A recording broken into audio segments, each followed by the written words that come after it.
Well, guys, I am very, very, very excited to be bringing you this next retro playlist on my channel in the build-up to a brand new release in the franchise. This year, this upcoming March, we got Creed 3 coming out.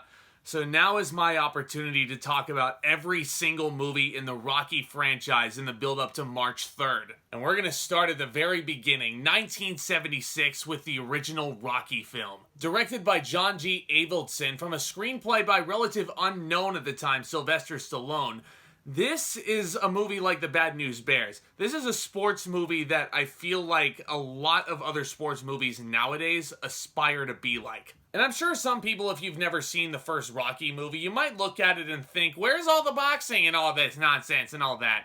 Well, there's no action in it. It's all some drama. Well, that's the point of the movie, my friends. And we follow a small-time boxer from working-class Philadelphia, Rocky Balboa, played by relative newcomer at the time, Sylvester Stallone. And he's arbitrarily chosen to take on the reigning world heavyweight champion Apollo Creed, played masterfully by Carl Weathers. He's basically a substitute for the #1 contender as he got injured. While training with feisty former bantamweight contender Mickey Goldmill, played by the iconic Burgess Meredith, Rocky also tentatively begins a relationship with Adrian, played by Talia Shire, the wallflower sister of his meatpacker pal, Paulie. Now this sounds like a lot going on, just centered around this big gigantic boxing match. But there's just a lot of things that make Rocky work so well. And there's so many things about it that make it one of the greatest sports movies ever made, if not the greatest sports movie ever. And Sylvester Stallone is a key reason why. This is his baby, essentially. He wrote this screenplay for himself. And you can just feel the passion seeping through every moment he has on screen here. He is absolutely amazing as Rocky Balboa. Nobody else could have touched this part but him, and he pretty much knew that. And he has so many incredible, inspiring one-liners. Anytime I need to feel inspired,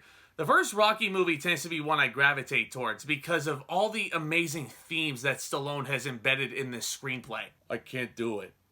I can't beat him, but I want to go the distance. Just inspiring stuff like that. The themes being explored here about self-worth, determination, and perseverance, they're practically timeless here.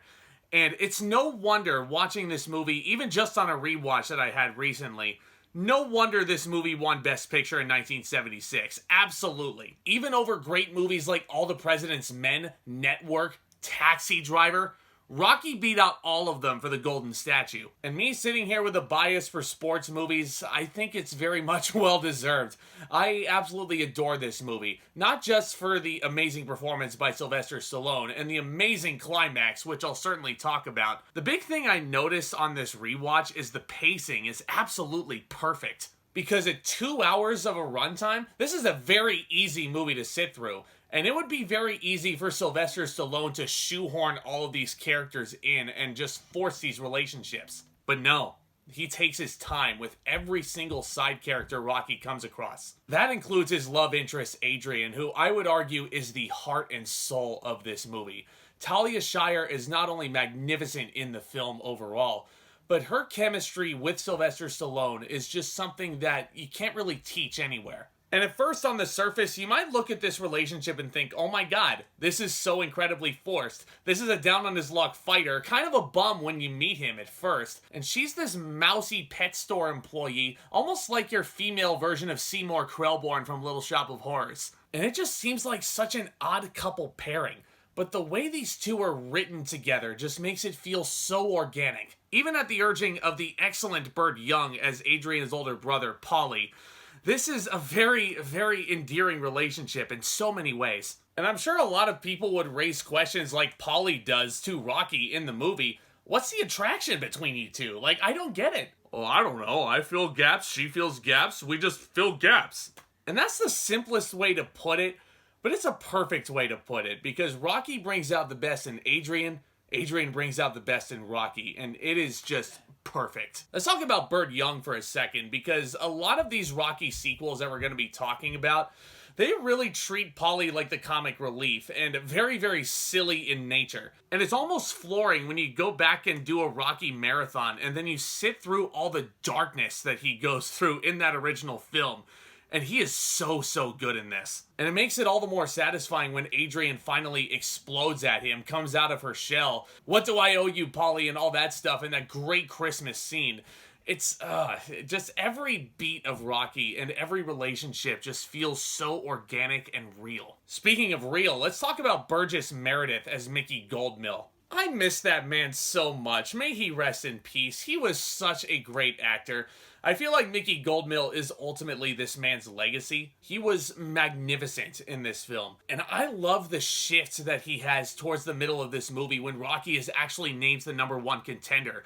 Because when Rocky's training at Mickey's gym, Mickey basically treats him like the bum that he thinks he is. And Mickey has this gigantic explosion at Rocky himself in the middle of the gym as to why he gave away his locker to a big contender. He's like, I see so much potential in you, kid. And you're throwing it all the way. This is a waste of life. And then when Rocky finally does get the call to be Apollo's opponent, he doesn't really want it because he doesn't really feel the self-worth in himself. And that's, I mean, the shifts are so amazing. And then you have the incredible argument that Rocky and Mickey share when Mickey actually does offer to be Rocky's trainer.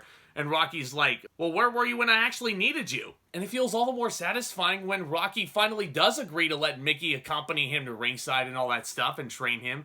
It's so awesome. And speaking of training, oh man, do I talk about the montage now? Oh, man. In my humble opinion, that training montage with Bill Conti's iconic score just blaring in the background, it just makes you feel inspired to go up, go to the gym, work out, go hiking, whatever you want to do. However you get the fitness activity in your life, you really want to toss on Bill Conti's score. And that feels like such an organically edited montage as well. Nowadays, if you watch sports movies and these big epic montages like this trying to copy the Rocky formula, it doesn't feel as organic or real because it just feels like, oh, you're just going the Rocky route. But the way all these sequences are directed, the one-handed push-ups and the pull-ups and Rocky hitting the bag, Rocky hitting the big pieces of meat in Paulie's freezer, like the way the score just is like, the way it's interspliced in all these sequences and the way everything is edited together, no other word I can use to describe it but perfect. And I'll get into more of the editing once I start talking about the climax. But perhaps, lest I forget to mention perhaps my favorite character in this whole entire franchise, Carl Weathers as Apollo Creed. Now, a lot of people call Apollo Creed a villain. I highly beg to differ. This is certainly an antagonist. I'm not going to argue that point for sure.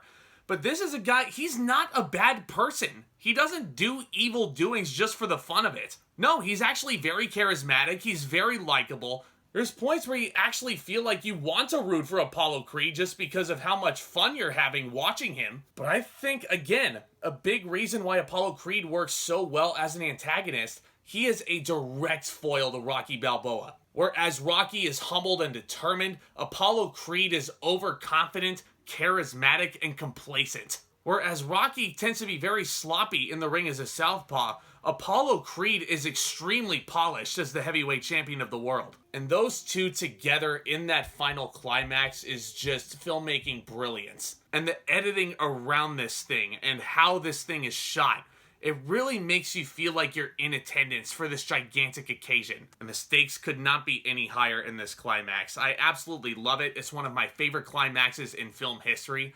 Well, not to mention also having some really funny moments, as is the case with this entire runtime. Everybody, I feel like, just has some really funny pieces of dialogue thrown into the mix. You can't really pinpoint one comic relief in the original Rocky film. You're gonna eat lightning and you're gonna crap thunder! Apollo Creed versus the Italian Stallion. Damn, that sounds like a monster movie. Yeah, he kind of looks like a flag. Rock, your nose is broken! How's it look? Well, it's an improvement. In case you couldn't tell, I absolutely adore this movie to shreds. And this ending to the first Rocky movie, a lot of people tend to complain that Rocky should have won this fight. Well, let me tell you this.